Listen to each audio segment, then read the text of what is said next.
April 2nd day. This is a presentation by the Chatham County Historical Association. We're 501,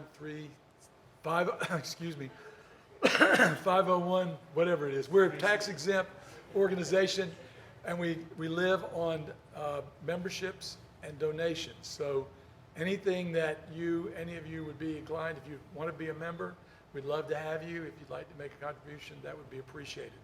So our main task is to learn about, inform, and preserve the historical character and records and stories of Chatham County. And we have a really good group that are very active. We have a museum and a large group of people who man the museum every week and keep the presentations up and new and fresh. So I hope you'll enjoy that as well. My name is Grimsley Hobbs. I am a member of the board. I'm an architect. This is my son Taylor. He's an architect as well with Hobbs Architects. And the reason for us being here today, and you all being here today, is to celebrate 10 years from the reopening of the courthouse. And we're gonna tell that story. And you'll have questions that we'll be happy to entertain. I don't think you have to wait till the end. I'd say just raise your hand and we'll try to deal with them as we go. But there will be a question and answer time at the end. So you got any questions to start with? Okay. Well, Taylor and I have divided this up. He's gonna start the program, and then midway I'll pick it up. So, and show me which one I got to hit. Got it.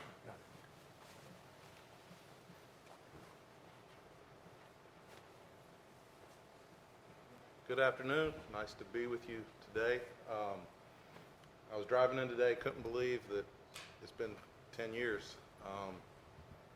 10 years ago, I couldn't imagine that would go so fast, and that we would be here telling the story of the tragic fire of 2010. So this is the way the building looked pre-fire. You can see it was all, everything was painted one color. If you look today, there's some teal green that we were able to find some wood that did not burn, and we went back and found the original colors, and that's what you see today. Is this better? Okay. Yes. Okay. And we were working on the building when the fire occurred. We were doing some miscellaneous repairs and renovations, primarily replacing windows. There were some rotten soffits that were being replaced, and some of the internal gutter copper jointing the solders had come apart, and so there was some hot work needed on the project. And the project was moving along well, and one day the roofers were up in this southwest corner on the opposite side here doing probably maybe one of 3 or 4 areas of hot work, and they sparked some wood. They didn't know it, and the fire got in the attic, and the wind was coming out of the west, and there was a series of big wooden trusses about 8 feet on center, 10 feet on center, and it was an attic fire, and it was just a series of, it burned its way from the west to the east, and the tower cupola served really as a chimney. The smoke was billowing out of here, and it was a tragic fire that at about 1:30 or 2 in the morning, that tower fell backwards into this room, and basically all the wood was burned out. So what was left were the 4 exterior walls. Again, coming from the east, one thing, go back. When you say hot work, what exactly do you mean? With soldering, with I don't know.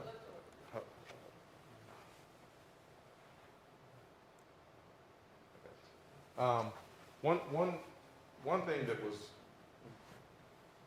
pretty lucky with the work we were doing was with some of the work that we were doing to these soffits and replacing some of the trim and rotten wood, we had to take very detailed measurements of all of this. We had a crane here. We hung in a basket and actually had tape measured. So we had very detailed drawings of all of these details, all the way up to the top of the cupola, because there was rotten wood up here too that we were replacing. So we had very detailed drawings of what those measurements were, the profiles, and so when everything burned down, we had the blueprint of what to put back. So that, yeah, the only blueprint, but it was very, very lucky because we were able to go back and work to those profiles for this rebuild. So just a couple of pictures. This was the room we're in, pre-fire. You'll see is basically the same. A lot of the wood detailing is the same. Originally, we believe there would have been a wood ceiling. There have been a series of renovations in the building over the years that, replaced it with more, modern materials, but we've decided to go back with the wood ceiling, sort of as an homage to the original. And one thing that was really nice, that Chatham County stepped up immediately after the fire and voted and decided they were going to put the building back. There was, yes, sir. Just out of curiosity, so sparks sparked it in the corner, I assume they're in the attic, but how long before it was noticed and fire units? I believe. Smoke or long for a couple of hours? Yeah, I don't know how it was too long. I think it was in the afternoon when it happened. Judge Baddour, there was an active court case going on that day. Fire alarms went off. Everybody got out, luckily. But then you started seeing smoke. So I think the way I remember it, it was 5 o'clock in the afternoon, and we were over in Chatham Mills. That was our office then, and you could look out and see the smoke. And by the time I got down here, there were fire trucks. But it was late in the afternoon, and then by the time the roof fell in and the tower fell in, I think it was 2 in the morning, so, something like that. But anyway, there was a task force set up that, to decide, because the new courthouse was either planned or under construction. So the needs for this to be a courthouse were not the same. So the question was, does it get rebuilt as a courthouse, sort of historically, or is it a multi-use space, community space? But that task force, I was a co-chair, ultimately decided that it would be put back in its historic form. It can be used for courts proceedings, but it's a permanent home of the county commissioners. So that's how the building's been used. You can, like I said, there's been a series of renovations over the years. You can see downstairs there was this ceramic tile. These were the doors. When after the fire, we realized there were transoms originally over these doors, which if you go down there, you'll see those have been put back. These two corridors were on fill. It was like a slab. But then each quadrant, each of these 4 spaces off of that, they were on crawl space, which was interesting. So it was a hybrid. We ended up filling up, raising these with stone, so everything's on a concrete slab now. But you can see these were a series of renovations over 100 years that had gotten the building to where it was.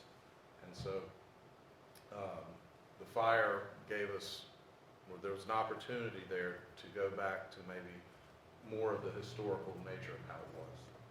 Next slide. There's a pretty dramatic photo.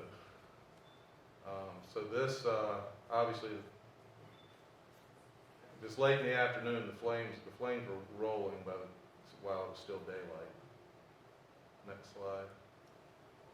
We had, everything was scaffolded, and these were these wind screens that kind of, they got burned up, but the flames finally got into the wood tower. And next slide. One more slide. Yeah.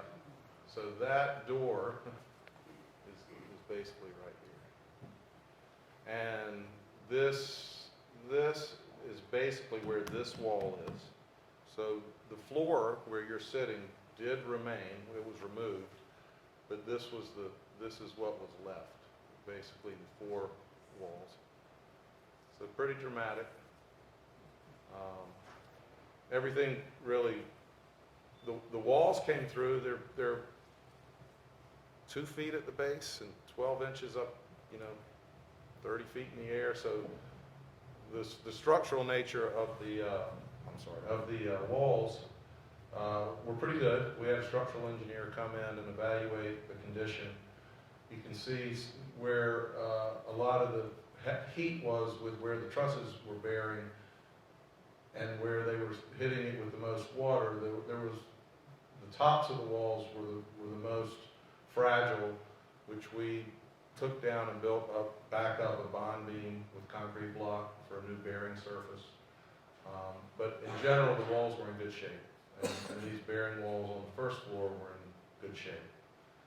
Everything was just wet, and we had a temporary project which we had some slides to dry it out. Next slide. This floor, concrete all the way across, wood and concrete? It was wood.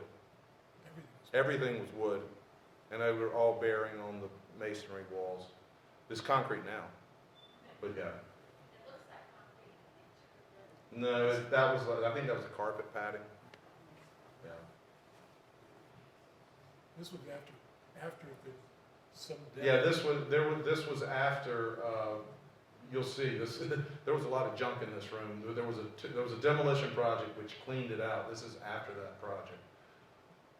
There's some more photos. That's looking east from the main crossing. That's where the historic museum is now. Excuse me, got one question.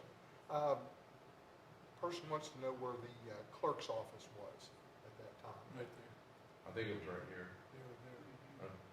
I don't exactly, but I know that the DA's office was back here where the clerk was. I'm not exactly sure. Okay, they're pointing to the lower left-hand corner of this photograph. It depends on Yeah, Oh, lower right, I'm sorry. it's right here. Yeah.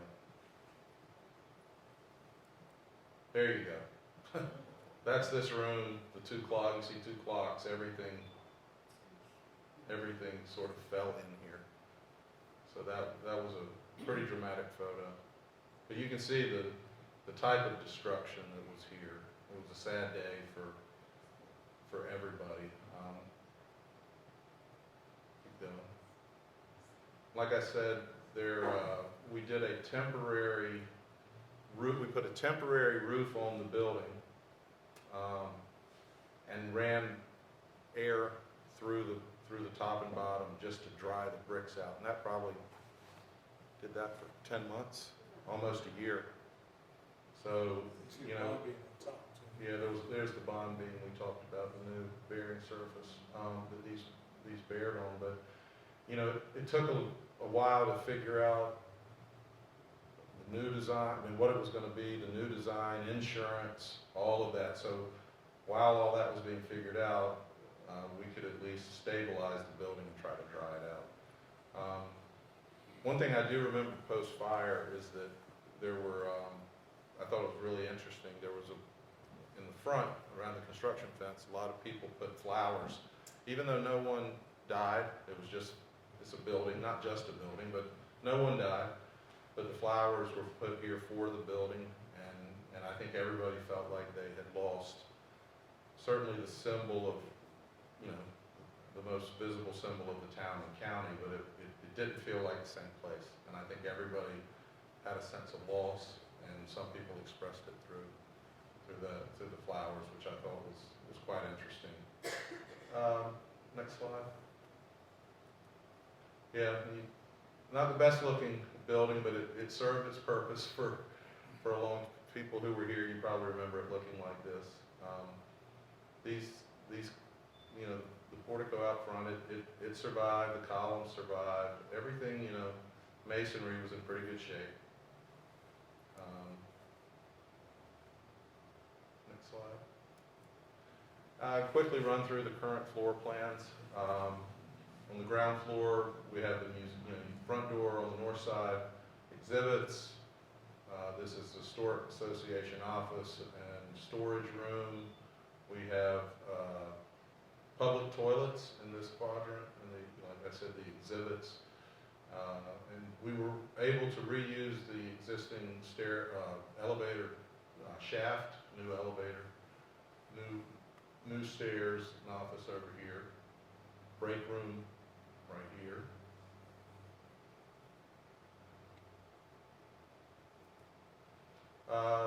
Pretty much put the second floor back like it was. We worked with the State Historic Preservation Office with these plans. Really, their main focus, they wanted the floor plan spaces to remain, the corridors, circulation, to remain historically accurate, but once you got in spaces, you know, there was more freedom to do updated design, but it pretty much follows what was here before. The fire with the judge's bench, which if you, after the presentation, you should go look. Some wood, like from the floor, and some miscellaneous wood, heart pine was able to be salvaged, and that was planed down, dried out, and the floor of the museum is from the original, had this original wood, and the judge's bench and the witness stands, or the desks are original salvaged wood, so that was nice to be able to keep that. Then on the third floor, we just have HVAC equipment and the judge's office here. I don't know that toilet made it in, but this stair tower it came through okay, and the steel stairs were able to be salvaged, so that is something that made it through the fire. And then, it was it's a building section cut through east-west. You can see, sort of shows you the volume of spaces. With the, I guess this would be looking north, that's looking this way. With the stairs, here's the space we're in, and you can see we have these sort of private functional spaces on the east side. And we put back, these are all new steel trusses that bear on the new bond beam I talked about. All that's new masonry here, new copper roof, but you know, everything from here down, the structure, the walls remain the original, everything from here up, the roof, and all the finishes are obviously new. Yeah, and rebuilding the tower was tricky.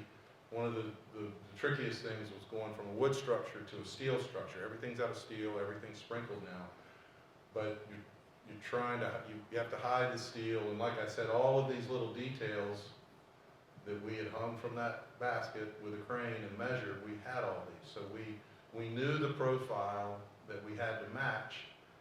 We just had to figure out how to get the steel back up and pack wood back out to make the profiles look the way they did historically. So that was something that we didn't have to guess at. And I think if you look at the pre and post fire images today, they're not exact, I'm sure, but they're pretty, it's hard to discern any differences. What about that truss? Oh yeah, there's a truss that runs, you can see it. This is a truss that runs out over these columns. We were worried about the integrity of these exterior columns, so we made the decision not to reload them. So there is a truss that reaches all the way back and comes out that carries the tower. And they actually do not, there's no bearing on these columns out there anymore. It's a cantilever. So you don't see it, but all of the structure and force is taken by that huge truss that supports this steel. So these columns, although original, they're not doing any work anymore. So kind of an interesting detail. So I'm going to turn it over to Grim. That's what we did pre-fire. The putback, there'll be some really interesting photos that he'll take you through, and we'll have more questions at the end. Thank you.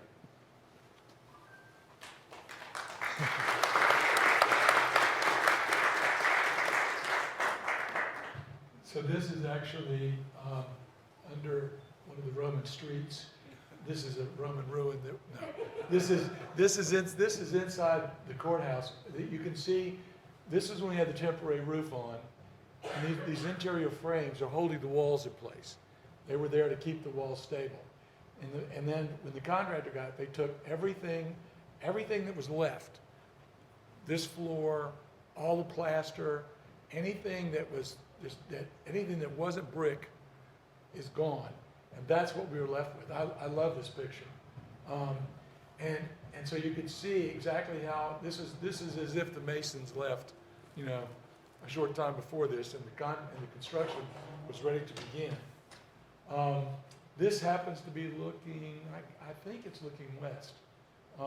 But you can see the openings. Those are these four quadrants, 1, 2, 3, 4.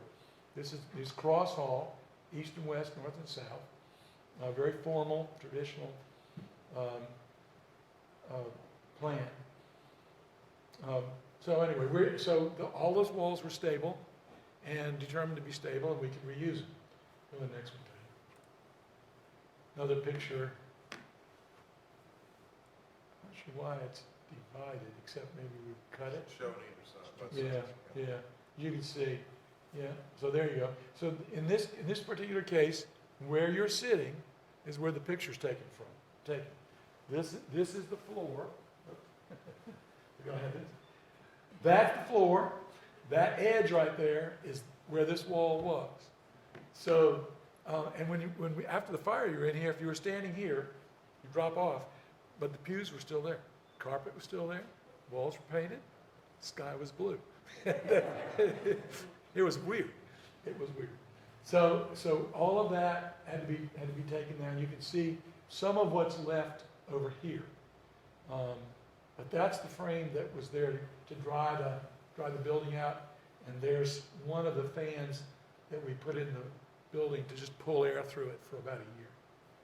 How did you dry out the building? Just took everything out and then just let it sit and change the air change with fans. No water could get in it anymore. And it worked. We didn't have any problems with moisture after that because the building had been filled with water from the hoses. And as Taylor was saying, these downstairs, the floors were wood, so water was underneath them. Yes. So are these the original? No, they're similar. Those are similar pews. They're not You original. said the original ones did. So, yeah, some of them did, and they're around. We didn't have enough to, and they weren't in good enough shape. I mean, they were damaged, but there's, I don't know. There's some of them still around in certain places, but I don't know where now. But these are similar. Okay. These are pictures of as the demolition was proceeding, tearing out things, sort of beginning to this picture is in this corner, maybe, I think, over here. One of the things we uncovered, I don't know if it's in this string of pictures, but people say there was a balcony, and we've seen some locations where it looks like a ghost line on the walls. That might be it right there. It might be there. That might be it. That might. Anyway, there's some ghost lines, and people were saying that they remember that having sat in the balcony. we couldn't feasibly put it back. But anyway, interesting story. Yeah, so you see these little slots in the wall. This is where the floor joists would be notched into the wall. That's the way these were built. So that, and they were set into the wall, but they were cut on an angle, so that in the event of a fire, and the floor falls in, it caves into the middle. If they were not cut, when they fell, they would peel the brick up. They would force the brick up in a consistent line around the building. And so this was the traditional way of protecting a building when it caught on fire. And I've never seen one except here, and it worked. I was just, I've always known what it was, I just never saw it actually work. But it didn't damage any brick where the joists were put in the wall. But that's how it was done. And that might have been that. Anyway, this is either one of these two exterior walls. I'm not sure which one it is actually from the picture. But you can see this, there's the bond beam we're talking about that we did. That hole, anyway, that might have been. That's the elevator. I think it's the elevator. I think that's that corner. Yeah, and I think that's that corner. That's where a stair of some sort appears to have been there. Anyway, just one of the things. This was another picture this is on the west lobby from the door. That's the stair that was there when we got here. That wasn't the original stair. This would have originally been a different kind of opening that was closed in to some degree there. We replaced that stair with wood. There were two stairs, and that end there were two stairs. One of them was one on each side. When they put the elevator in, they took that stair out, and so there was only one stair left. This is looking north from that lobby. Standing there's the elevator shaft right there, right there. This is probably looking east. Part of the demolition.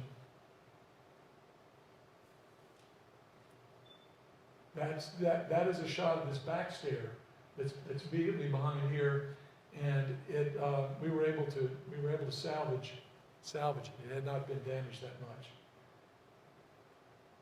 That's part of the same thing. Just had part of this wall behind this wall there was just a doorway that was just suspended. That's block. That's concrete block. Everything else fell down. Grimsley, at what point in history was that steel staircase installed? I'm not sure, but the building had been renovated a number of times. My sense is that this was maybe 70s, 80s, something like that. It used to have an addition off of the east side that everybody remembers, which is fortunately gone. And so there were a number of different renovations to this building, but this was probably 70s or 80s. Do you know? Oh. We were puzzling on this a little bit, why this was here. But there were things we found. This is actually on the first floor below the wood floor. So there was about maybe 3 feet or so, then there was earth. And so this was not a good plan. Plus, a lot of water had been getting in on the north side, so they had deterioration there. And there really wasn't any point of putting back the wood floor. So we backfilled it with gravel, poured a slab. So that now, and the original slab on the corridor would have been brick. Those were brick pavers, and we found them under there. So originally it was brick.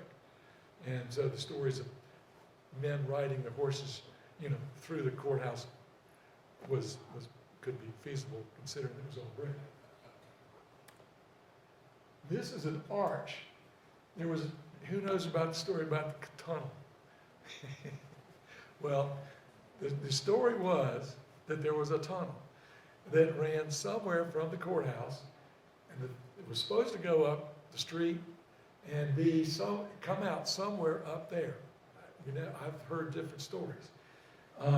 So when we did this, everybody wanted to know if we found the tunnel. Well, we didn't find it. but we kept the story alive for a little while because we did find an arch in the foundation wall, and that would have been put there to make an opening. To what, we don't know. And there was the idea that people would escape, I guess if, whatever, this building was built in 1881, so if, you know, I guess people, if they needed to escape, I don't know where they would go, but supposedly they'd go up that way. So anyway, we found this arch, and we did our best to figure out what it was, and we could not find that it did anything other than just be built into the wall. There is a small room in the southeast corner that was a heating and air conditioning room now, but it used to be as I understood, was a restroom down there, and that's where that wall was, where we found parts of that wall in that room downstairs. Grimsley, Yeah, Mr. Drake, who was clerk of court, took my father down, and that's where they stored some of the historical documents at the time. They have now been transferred to Raleigh, good. before they deteriorated completely. Yeah. That's interesting. Somebody told a story that they were being drafted, and they were taken down in that room and in that corridor, in the hallway down there, to be sworn in. And that's the story. Sure, that's what happened to him, and I can't say he didn't, but, so there was a room down there they used for different things. That's right. Yeah. So this building had 4 fireplaces in it, in each quadrant. And so they weren't being used at the time we were doing this. They'd been closed in. And one of them you'll see in a minute, one of them actually had a safe in it. So all of these were closed in, and the chimneys had been taken down sometime in the late 1900s when they did the roofing work. They took those chimneys down, and we didn't choose to put them back. These are brick that were taken down. The gables came off. The gables fell off, damaged. So, we salvaged as many of the brick as we could.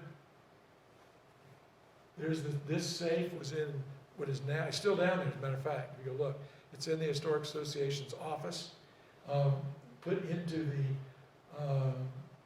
fireplace, and it's got a chamber underneath it, and it's got some names from somewhere in Chatham County. It came from a bank or somewhere in another part of Chatham. This is some of the wood that was salvaged from after the fire that was reused in this work. This is the elevator shaft being put back in its current location. This is a picture. This is during construction when all of the plaster was off, which we didn't put plaster back everywhere. Plaster is a tricky thing. We felt like it was really important to put to make the downstairs corridors historically as accurately historical as we could. So that corridor, we actually went back to plaster on the masonry walls, and we put the transoms back. We did all the work we could to make those 2 corridors historical. The rest of the walls are pretty much, we furred them out, and then we used gypsum board and sheetrock on those walls, but the wood detailing is as characteristic as we could make it of what we knew was original. Some of the steel going in, you can see the frame being fit in. So none of the walls carry these floors. Those are carried independently on columns. The steel goes out to the walls and attaches to the walls to keep them stable, but any weight is being borne on columns. And they took the shoring out. Yeah, the shoring would be left in until they got the steel out. Some of the steel, I must say it's the right thing to have done, but it was kind of sorry that we couldn't go back with wood, but we just couldn't, not with fire codes the way they were, not with, the experience that they had was they just couldn't put this fire out. So nobody said, we're not gonna have another fire, not with a building, it'll be maybe something else inside, but not not due to the structure. So that's it. So what?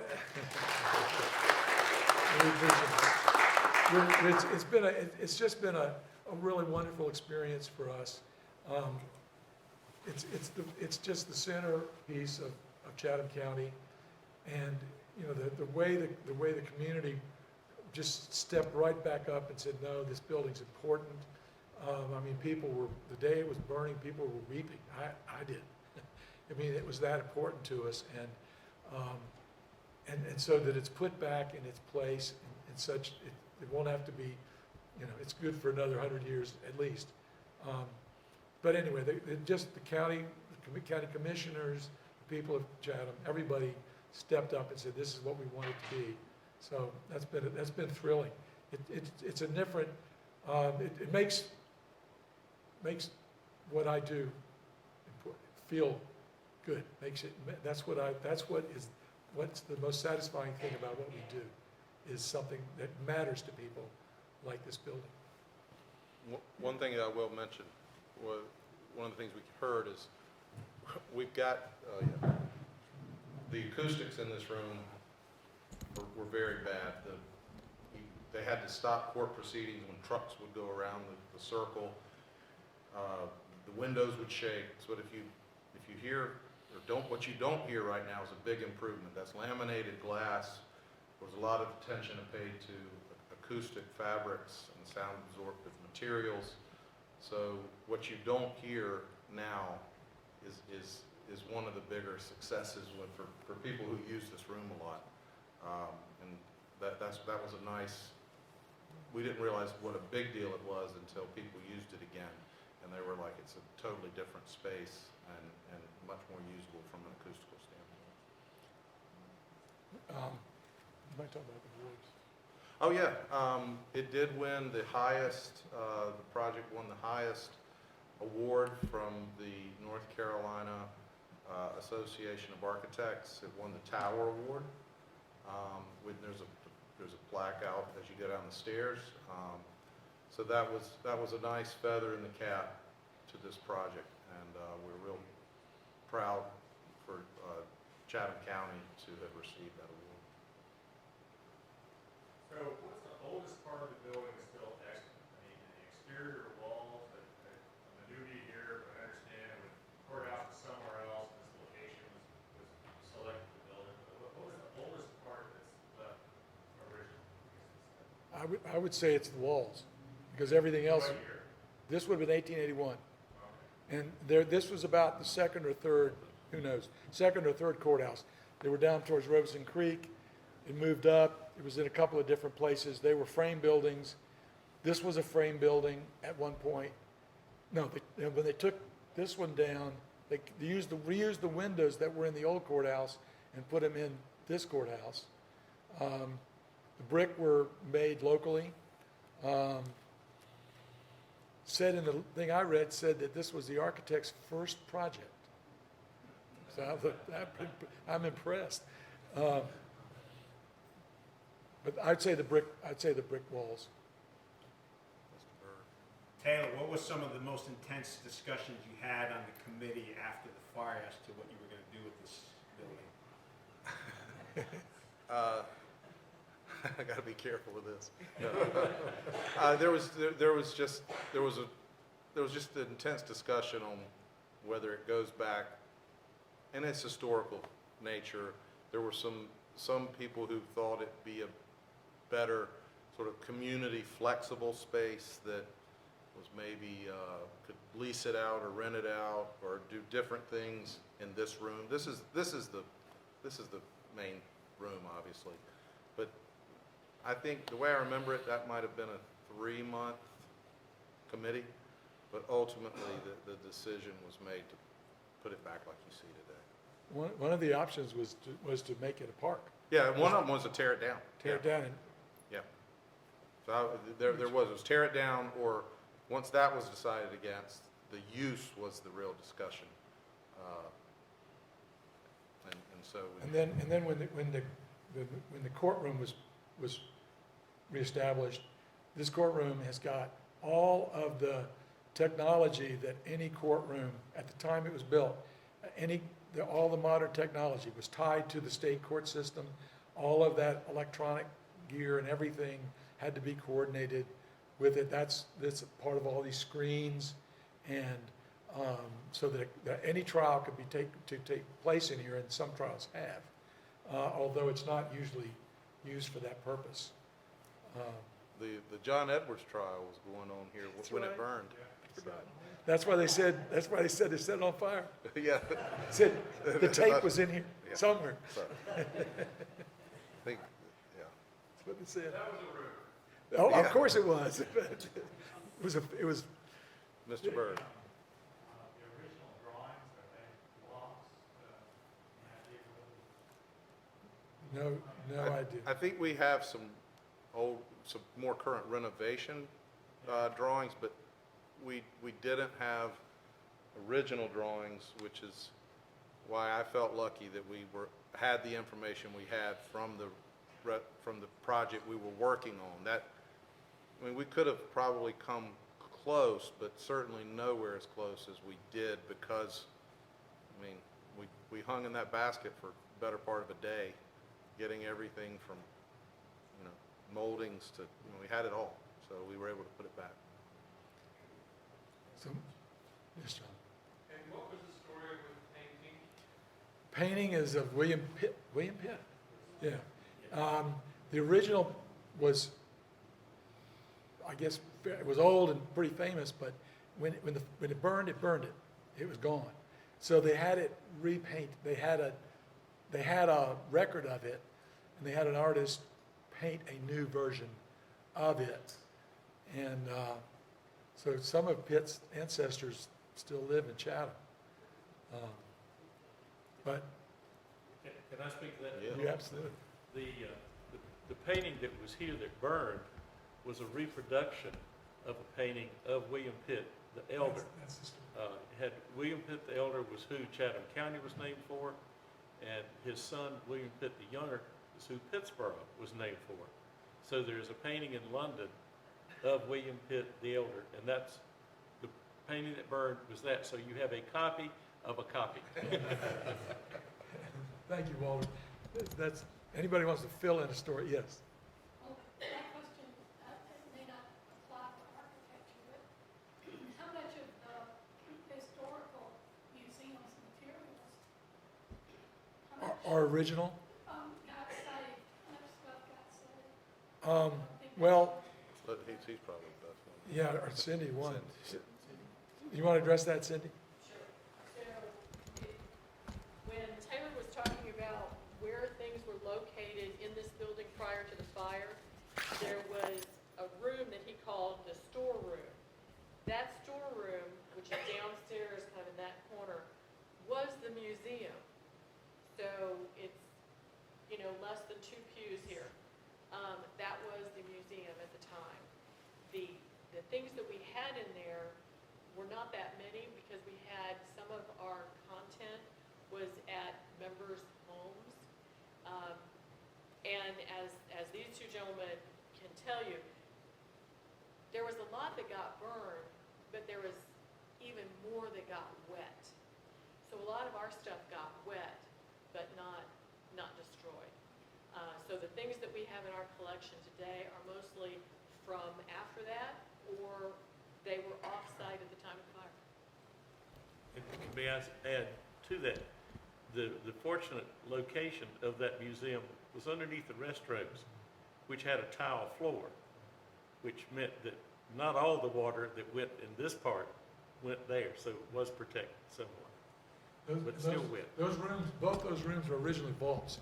They were actually vaulted brick. The vaults had been taken out in one of the earlier renovations. And I think maybe one of them was actually held a prisoner, maybe if they were going to go to court or whatever. But there's the sheriff's office was down in this corner too. And that story about him, there was a divot in the brick floor in there, and poured moonshine in it. And if you lit it and it was blue, the guy was guilty or something like that. So, What's the date of that photo you're showing? of this one, Somebody else want to take a shot at it? Well, there's no road, there's no road in front. Probably Chimneys are there. 1900, Yeah, Statues there. statues there, obviously. It almost looks like there's an ancient telephone pole or electric wire pole on the far right Yeah, yeah. I guess it'd be late 1800s. I would say that, sometime, yeah. About eight, Well, the building was 1881, so, about 1940. really, that long? 1935, 1935 to 1940. Yes. Have there been other fires at this courthouse? At any of these courthouses, this one you mean?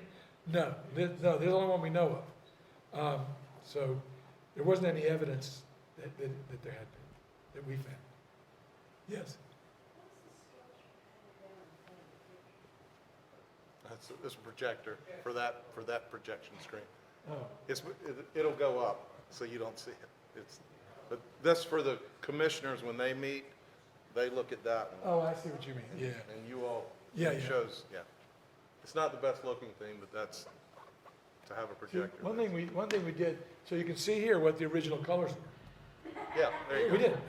We did, this is one of the things we use, and we went to those places and scraped paint. So with the green that's out there is the original color. And so that's part of it.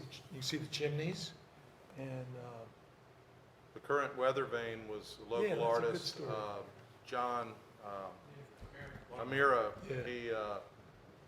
He was commissioned to put that, but he was all into it. He really wanted to have a part of the rebuild, and he got the cap on top, so I was happy for John. yeah. The lighting on the clock and the tower was especially nice. Yeah, we paid a lot of attention to that. And then the original thing was set up for clocks. And they didn't have clocks for a long time. Then somebody gave 2 clocks, and then we've added to it. But the clocks that were there, the intention was to put them back. But after the fire, we had to get new ones. So this one now, the ones that are up there now adjust themselves for daylight savings time. They're on a solar, whatever, to keep them exactly on time. So, thank It's you. the Johnson Blair family that Gave it. donated land. What were some of the biggest challenges you had in reconstruction, and how did you tackle those challenges? I think going back with a steel structure in a way that you wouldn't know it, and especially, like I said, redetailing all of the profiles of the wood, coordinating the steel and how the wood attached to that, so that in the end, it looked the way it did, but it's framed a totally new way. That was pretty tricky. Took a lot of time detailing and study, but that was probably the trickiest. And then getting all the modern technology in a way that is not obtrusive. I mean, you see things that you wouldn't have seen, but just trying to keep it as historically accurate, knowing that it's going to be basically a brand new modern building. That interplay was a challenge. Yes. Earlier versions have the molding that you're in. I saw the picture. There was no molding, there was construction. That was because the ceiling you were looking at in the older picture was a suspended ceiling. So that was actually suspended below the original. And some molding, there would have been some molding. We're satisfied. There would have been some molding there. It was either a wood ceiling or a plaster ceiling. Based on what we saw, it would have been a wood ceiling. This is our attempt to be something that's in keeping with the size of this room and the nature of this particular style of architecture. And we had to run ducts around the outside, you see. So we had to make space for those ducts to be there, and lighting and sprinkler systems and all of that. This is a wood ceiling, but it's actually suspended on a grid, and it has openings for air to circulate. And the attic's one of the most interesting parts. There's a hatch in there. There's a catwalk that goes out to the middle, goes north to the tower, and then there's a series of ladders that'll get you all the way to the top. So it's it's really interesting to be up there. And it was pre-fire too, but it's a neat space. Taylor spoke of it a minute ago, but these columns are most unusual. We still can't figure out exactly how they did it. They're actually concrete, and they're all different, so they're not formed. It appears to me that in some way they were made on site, so that they either made them up and then fluted the wet concrete, but we didn't know how strong they were.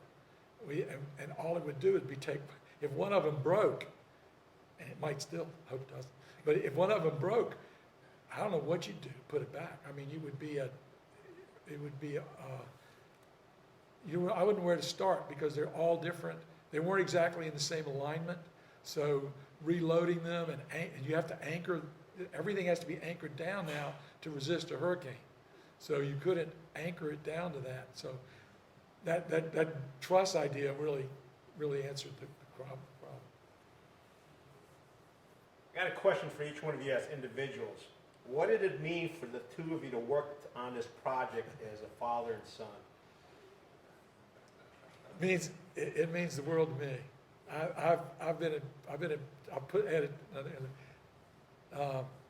This was Taylor and I worked closely together on this, and I've been practicing quite a while before he and I set up our practice in Pittsboro, and this is by far the most enjoyable and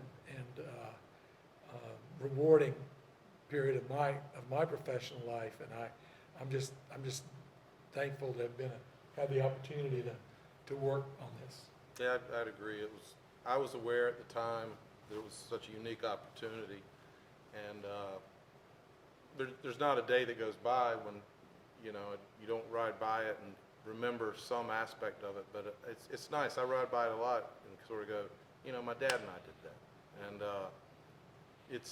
that's one of the more rewarding parts. And it being a public building, a lot of times you finish a project, hand the keys to the owner, and that's sort of the end. But we get to keep using this, and I mean we have kind of a bond over this project that kind of it keeps growing and it's still alive. So it's been a real nice part to the project that I think it means more as time goes on, and it's especially being sort of the center of where we live. And like the rest of you, I've been driving around this building since I was a kid. You go to Pittsboro, you go around Circle, and so it's always been a landmark. And even when I didn't live here, specifically when you came back, you drive around the Circle, and that's always been just the idea that after all that time, if we'd be able to work on it, it's one thing. The other thing, whenever I drive by it, I usually think of us hanging from that bucket or climbing up on the very top of the cupola, figuring out how that roofing metal had to go together to keep it dry and put that weather vane in. And I don't know about you all, but I ride by a lot and sometimes go, did that really happen?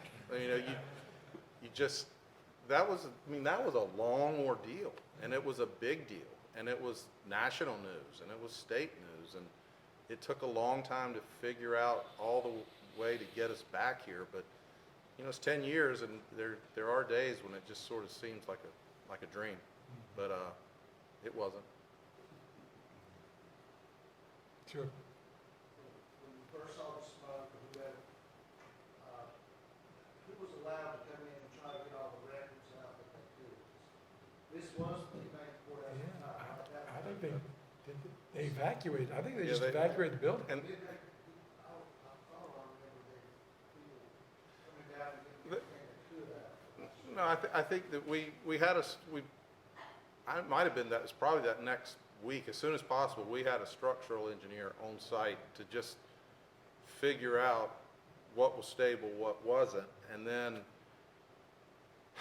I remember the historic records getting taken out. I don't remember how long after that was, but I don't think it was, anybody couldn't just come on site. It was I think the the fire marshal's office, they escorted people in and escorted people. That was very controlled. But I do know that once some of the stuff was taken out, people did get bricks and wood that was charred and things like that. But there wasn't a whole lot left really. But it was very, safety was of utmost importance because it was a dangerous place for a while. Do you know who took photographs after the fire of the courthouse where you see the clock? That was me. That was you? Yeah.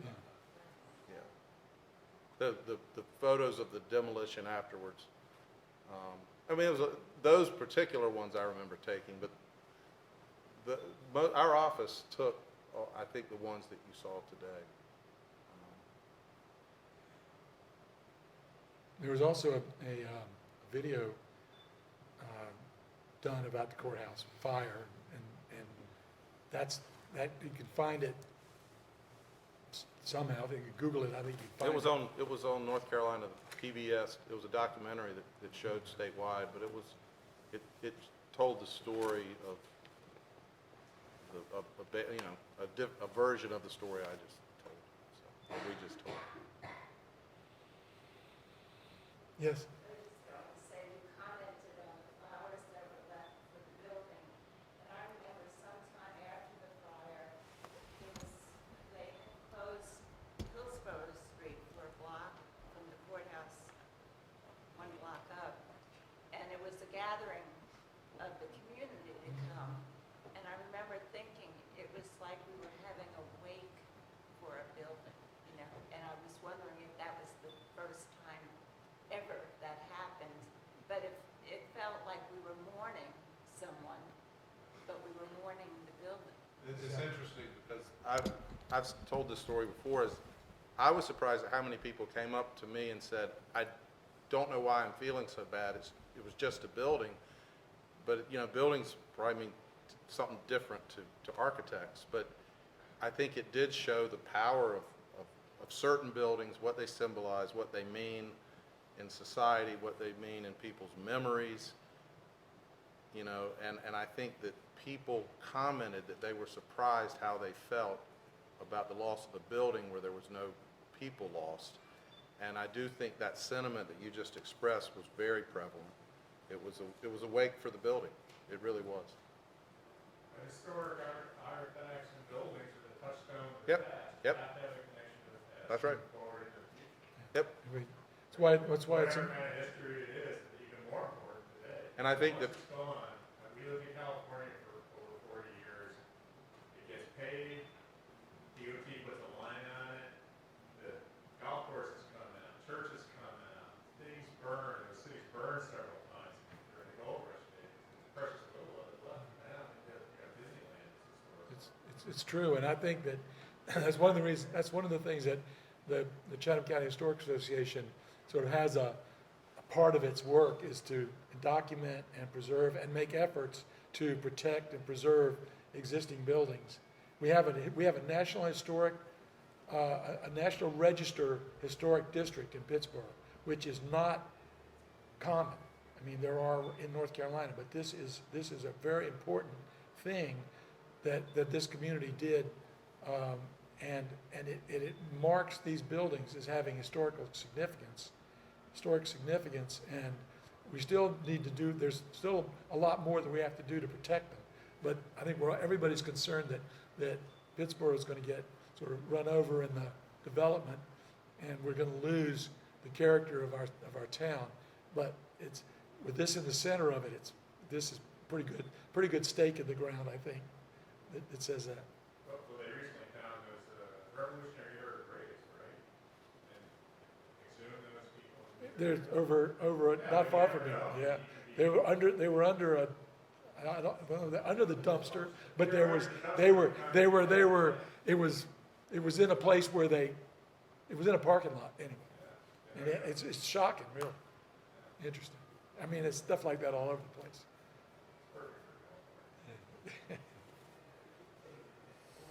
So, all right. So thank you all for Thank coming. you. We're still going to stick around for a few minutes, but hope you enjoyed the program.